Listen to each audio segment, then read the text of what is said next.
ఇక నా జీవితం అంతా ఇంతే అరే, ఒక సంవత్సరం పాటు కాస్త ప్రతికూలతలు వస్తే ఇక నా బ్రతుకంతా ఇంతే.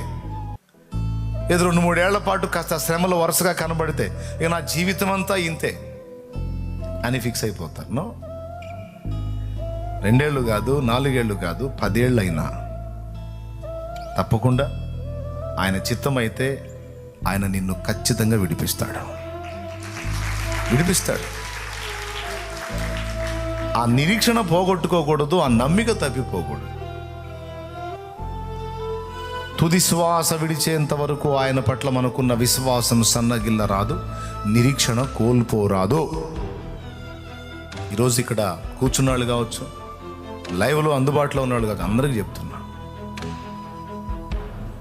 రేపు పరిస్థితులు మారునన్న ఆశ ఉన్నది.